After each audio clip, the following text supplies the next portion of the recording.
منصب اور مقام عطا فرماتا ہے۔ بہت سارے لوگ ایسے ہوتے ہیں جنہیں اللہ تبارک و تعالی زندگی میں بڑے بڑے مواقع عطا کرتا ہے۔ وہ چاہیں تو اس موقع سے اپنے ذاتی مفادات حاصل کریں اور چاہیں تو ان اچھے مواقع کو ملت کی، مذہب کی، قوم کی خدمت کے لیے وقف کر دیں۔ کچھ لوگ ایسے ہوتے ہیں کہ جو کسی مقصد کے حصول کی طرف سفر تو کر رہے ہوتے ہیں، لیکن اس کے پیچھے زیادہ تر ان کے ذاتی مفادات کار فرما ہوتے ہیں، اور وہ اپنے دنیاوی مقاصد کے لیے، اپنے اور اپنے خاندان کے دنیاوی فوائد کے لیے کوشش کر رہے ہوتے ہیں۔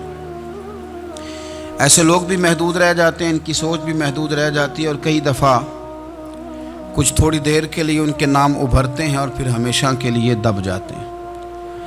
کچھ لوگ ایسے ہوتے ہیں جو زندگی کے اندر اللہ کے لیے، اللہ تعالیٰ کی رضا کے لیے، رسول پاک صلی اللہ تعالیٰ علیہ وسلم کی خوشنودی حاصل کرنے کے لیے، دین کی، ملت کی، ملک کی سربلندی کے لیے آگے آنا چاہتے ہیں۔ میرا رب کریم قرآن مجید سورہ حج میں ارشاد فرماتا ہے کہ الذین ان مکناہم فی الارض، کچھ لوگ ایسے ہیں کہ اگر ہم انہیں زمین میں اقتدار دیں، زمین میں اگر ہم انہیں قابو دیں تو وہ کیا کریں گے؟ اقاموا الصلاۃ و آتوا الزکوٰۃ، وہ نماز قائم کریں گے، زکوٰۃ ادا کریں گے، وامروا بالمعروف، نیکی کا حکم دیں گے، ونہوا عن المنکر، اور لوگوں کو بری باتوں سے منع کریں گے۔ وہ دینی، فکری، اصلاحی انقلاب برپا کر دیں گے، نماز کو عام کریں گے، زکوٰۃ کو عام کریں گے، بھلائی کا حکم دیں گے اور برائی سے منع کریں گے۔ اللہ تبارک و تعالیٰ نے ان لوگوں کو جب اقتدار دیا، وہ کون لوگ تھے؟ سیدنا صدیق اکبر، حضرت فاروق اعظم، سیدنا عثمان غنی، حضرت مولا علی رضوان اللہ تعالی علیہم اجمعین۔ اللہ نے جب ان لوگوں کو اقتدار دیا زمین کے اندر، اللہ تبارک و تعالی نے انہیں نبی پاک علیہ الصلاۃ والسلام کی نیابت کے لیے چنا، تو ان لوگوں نے یہ انقلاب برپا کیا، نمازیں عام ہو گئیں، شوق سے لوگ صدقات و خیرات دینے لگے، بھلائی عام ہوئی، برائی کا کلا کما کیا گیا۔ ہمارے ہاں بھی لوگ احتساب کی باتیں کرتے ہیں، ہمارے ہاں بھی لوگ کہتے ہیں کہ میں رشوت خوری کو، کرپشن کو، ناجائز چیزوں کو ہمیشہ کے لیے جڑ سے اکھیڑ پھینٹوں گا۔ لوگ دوسروں سے مطالبہ کرتے ہیں کہ یہ سارے کام جائز کریں، لیکن خود اس پر عمل کرنے کو تیار نہیں ہوتے۔ یاد رکھ لیں کہ یہ جو احتساب ہے، یہ انسان کی اپنی ذات سے شروع ہوتا ہے۔ آپ جب نظام احتساب دنیا کے اندر مستحکم کرنا چاہتے ہیں تو اس میں پھر آپ کو اپنی ذات کو سامنے پیش کرنا پڑے گا۔ آج ہم بات کرنے جا رہے ہیں سیدنا فاروق اعظم رضی اللہ تعالیٰ عنہ۔ تو جناب عمر فاروق رضی اللہ تعالیٰ عنہ کا جو نظام احتساب ہے، انہوں نے اس کو گھر سے شروع کیا تھا، اپنے آپ سے اس کا آغاز فرمایا تھا۔ ہمارے ہاں یہ ہوتا ہے کہ جس بندے کے اکاؤنٹ میں اچھے خاصے پیسے ہیں، وہ بل جمع کرانے جائے تو اسے لائن میں نہیں لگنا پڑتا، مینیجر صاحب اسے آگے بلا لیتے، تو وہ بعد میں کیا کہہ رہا ہوتا ہے؟ کہتا دیکھو اللہ نے کتنی عزت دی ہے، مجھے لائن میں نہیں لگنا پڑا۔ بھائی لائن میں لگنا تو آپ کا یہ تھا کہ آپ سمجھتے کہ سارے مسلمان ہیں، مومنین ہیں، برابر ہیں، تو میں کسی کو تکلیف میں مبتلا نہ کروں۔ جب آپ آگے چلے گئے تھے تو آپ نے بہت سارے لوگوں کا حق مارا تھا، وہ لائن میں جو لگے ہوئے تھے ان کا وقت لمبا ہو گیا تھا۔ آپ نے تو اپنے آپ کو احتساب کے لیے پیش ہی نہیں کیا، بلکہ آپ نے کہہ دیا کہ جناب میرا تو رتبہ اعلیٰ ہے، لہذا یہ میرا حق بنتا تھا، مجھے تو استحکام ملنا چاہیے تھا۔ یہاں بہت سارے لوگوں نے اپنے حق میں چیزوں کو اور رنگ میں پیش کیا۔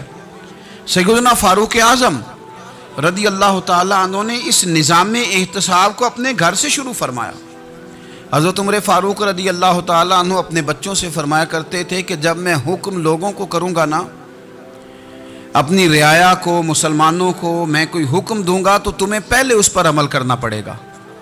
آپ فرمایا کرتے تھے یاد رکھنا، لوگ تمہیں اس طرح دیکھیں گے، لوگ اس طرح تمہیں دیکھیں گے جس طرح گوشت کھانے والا پرندہ گوشت کو دیکھا کرتا ہے۔ چیل گوشت کھاتی ہے تو کیا کبھی اس کو پیغام بھیجنا پڑا ہے کہ تو آ جا، یہاں گائے مر گئی ہے، بھینس مر گئی ہے، خود بخود اس کی نظر ہوتی ہے، وہ پہنچ جاتی ہے۔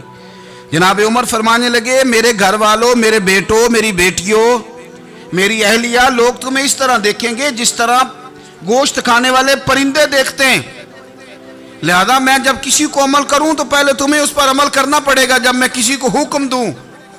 آپ فرمانے لگے یاد رکھنا اگر تم نے میرا حکم نہ مانا تو غیروں نے حکم نہ مانا تو انہیں ایک سزا ملے گی، اور اگر میرے گھر والوں نے نہ مانا تو ڈبل سزا ملے گی، تم پر ڈبل سختی کی جائے گی کہ تم نے میری بات کیوں نہیں مانی۔ یہ نظام احتساب ہے۔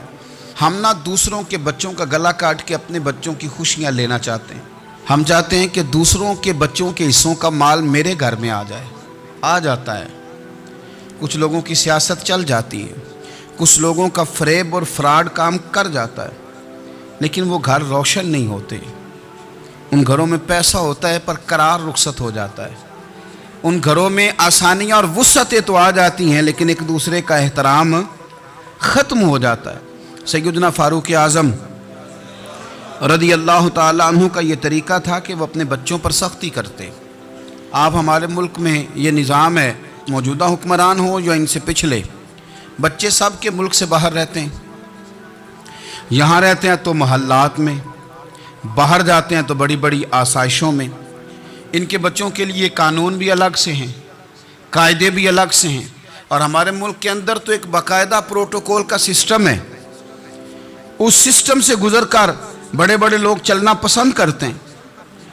ہمارے زمانے میں بھی کچھ چیزیں سرکاری ہوتی ہیں خالص، لیکن عجیب نظام ہے نا، ہر چیز کا کرایہ بڑھ جاتا ہے، سرکاری دکان کا نہیں بڑھتا۔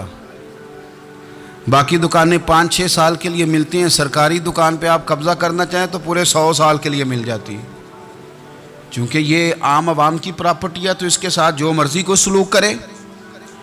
ایک سرکاری چراگاہ تھی جس کے اندر جانور چرا کرتے تھے، ہمارے ہاں بھی پنجاب میں کچھ جگہیں ہوتی ہیں تو ہم لوگ کہتے ہیں شام لاٹ ہے، سرکاری چراگاہ میں جانور چرا کرتے تھے۔ حضرت عمر فاروق رضی اللہ تعالیٰ عنہ کے صاحبزادے سیدنا عبداللہ ابن عمر رضی اللہ تعالیٰ عنہ نے بھی ایک اونٹ خرید لیا،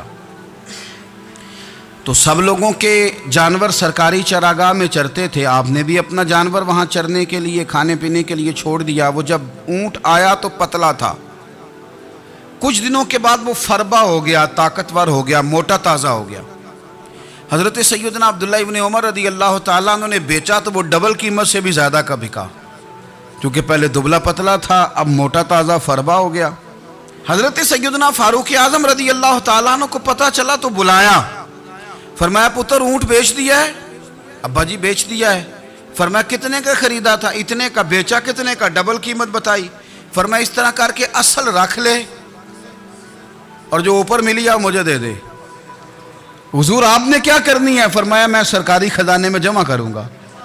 حضور کیوں؟ فرمایا اس لیے کہ تیرا اونٹ سرکاری جگہ پہ چرا کرتا تھا، وہ گھاس سرکاری جگہ سے کھاتا تھا۔ حضور سب کے کھاتے۔